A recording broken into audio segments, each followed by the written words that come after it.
Bonjour Romain, Bonjour. est-ce que vous pouvez vous présenter et nous présenter votre parcours? Ben, avec plaisir. Donc bonjour à tous, je m'appelle Romain Beauvais, je suis journaliste sportif et en fait depuis ma plus tendre enfance, je rêvais d'être commentateur sportif et à l'époque j'avais comme idole, Thierry Gilardi, Thierry Roland ou encore Eugène Sacomano. Des noms qui parlent pour les spécialistes, même pour le grand public. C'est vraiment des voix que tout le monde, connaissait à l'époque et vraiment, c'était vraiment mon rêve de devenir commentateur.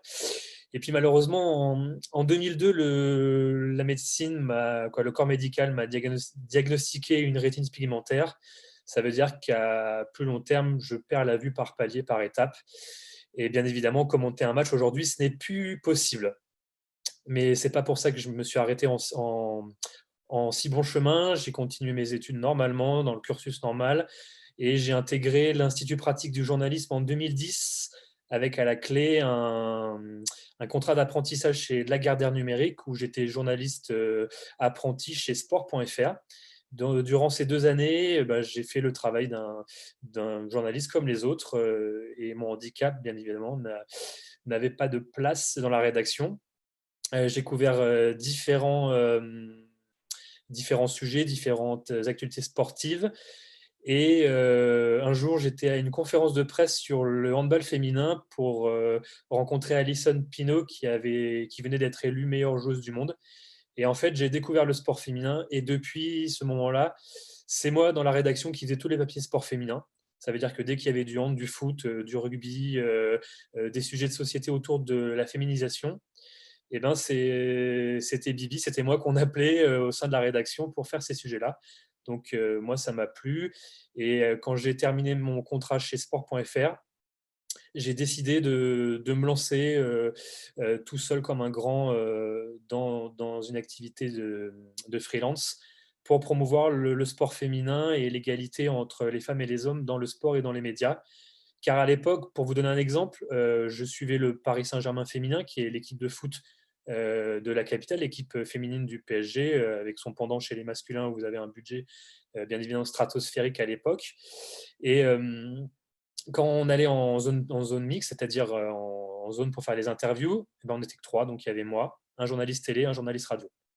Vous voyez bien que c'était vraiment très peu. Aujourd'hui, c'est plus le cas parce qu'aujourd'hui, la salle de presse est blindée parce que le sport féminin a pris de l'ampleur et qu'aujourd'hui, les choses bougent, comment dirais-je, les choses avancent sûrement mais doucement.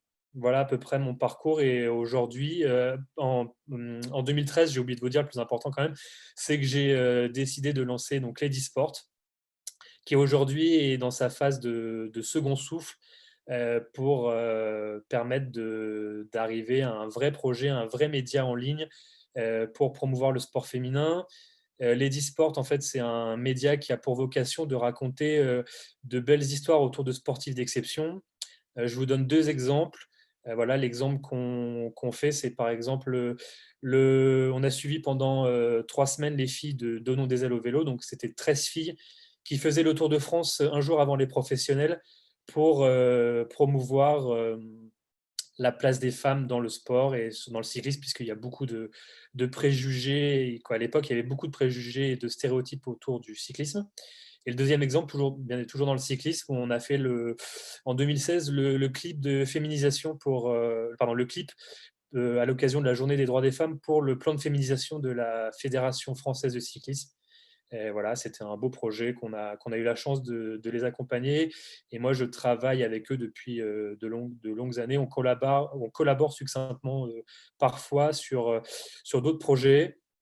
Il y a eu aussi un autre exemple sur la Parisienne 2000, j'ai plus la date en tête, pardon, sur une des éditions de la Parisienne, j'avais proposé à 4 jeunes femmes aux couleurs de Lady Sport de parcourir les 7 km. Voilà à peu près ce qu'on fait chez Lady Sport. Et aujourd'hui, je suis incubé à Lyon chez Hôtel 71 pour, comme je vous le disais, permettre à Lady Sport d'arriver comment dirais-je, à être pérenne sur un marché, sur un modèle, sur un marché où le sport féminin a encore des difficultés.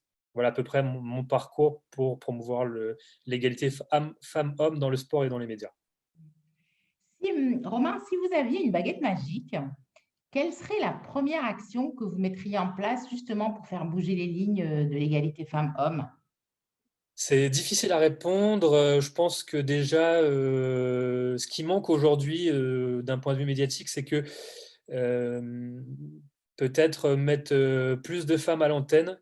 Pour l'instant, on le fait que lors de la semaine des 24 heures du sport féminin, qui est un événement organisé par le Conseil supérieur de l'audiovisuel et les rédactions nationales et locales où là, il y a beaucoup de sujets autour de femmes, mais il y a peut-être que les femmes dans les rédactions, sportives, devraient être, davantage aux manettes.